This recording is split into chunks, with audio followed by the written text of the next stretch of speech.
In Sporty news today, Andy Murray and David Haye face off. Dwyane Wade's birthday gift. Silvio Berlusconi wants to sell AC Milan. Rihanna prefers the NBA to a red carpet event. And Andres Iniesta stars in A Christmas Tale.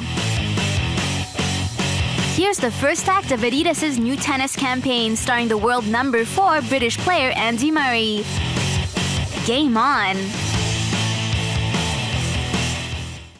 You have 1 hour to learn the ins and outs of Barbadian road tennis. Then you're taking on Barbados' finest. Interesting.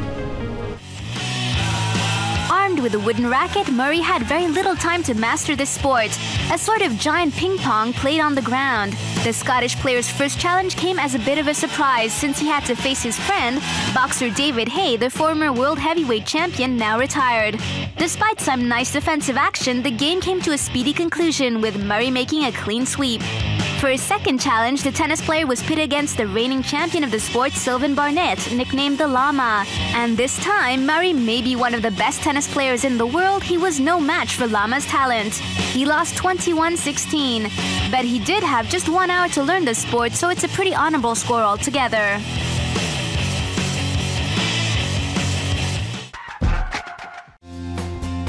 The weddings and birthdays of NBA players are the chance to hold mind-blowing parties. Miami Heat star Dwyane Wade turned 30 on January the 17th and got a massive do worthy of his NBA champion status. Wade received a McLaren worth $230,000 as a present from a local luxury car dealership.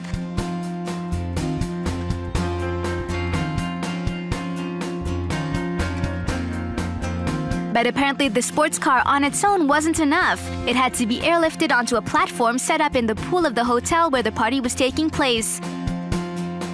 A spectacle which impressed guests including Usher, Common, T.I., as well as Dwyane's basketball buddies LeBron James and Chris Bosh.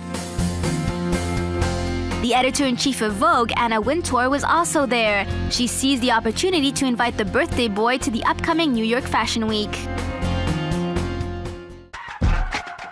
Will he or won't he? For years now, rumors have been circulating about Silvio Berlusconi's plans to sell off AC Milan. Well, the rumor is making a comeback. Sources close to the president of the Milan club revealed that Berlusconi was considering selling the club for financial reasons. Apparently, football isn't the most lucrative enterprise in Italy, in particular for tax reasons. AC Milan is said to be losing 75 to 110 million euros per year, so it's up to Berlusconi to come up with the 80 million euros to make up for the loss. Right now, I'm staying because of its sentimental value and not for the money, he told a friend.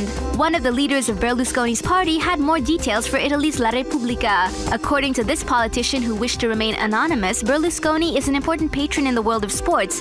But for the time being, AC Milan doesn't have the capacity to rival the other big European clubs. So although the former prime minister wouldn't mind selling Milan, there are no plans to go ahead with the sale right now.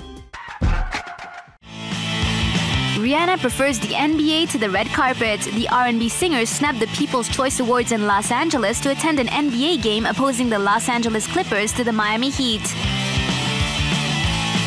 In her defense, there were some pretty big names present on the court. Last season's rookie Blake Griffin against 2009 and 2010 MVP LeBron James. The most incredible part is that the ceremony took place meters away from the Clippers' court. But that night, Rihanna wasn't in the mood to don on an evening gown and receive the Female R&B Artist of the Year award. She just felt like hanging out in her comfy sweatshirt and jeans to enjoy a performance made in NBA. And it didn't disappoint. The Clippers just narrowly beat the Miami Heat in overtime.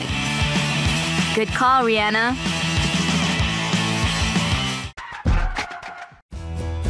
Andres Iniesta is not just a footballer and a national hero. He's also the patron of a well-known Spanish ice cream brand.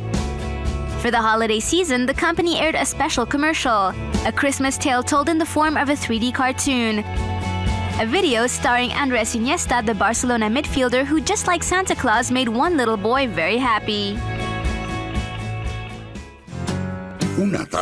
One afternoon, as Iniesta was getting ready to enjoy an ice cream, he realized that a child was watching him.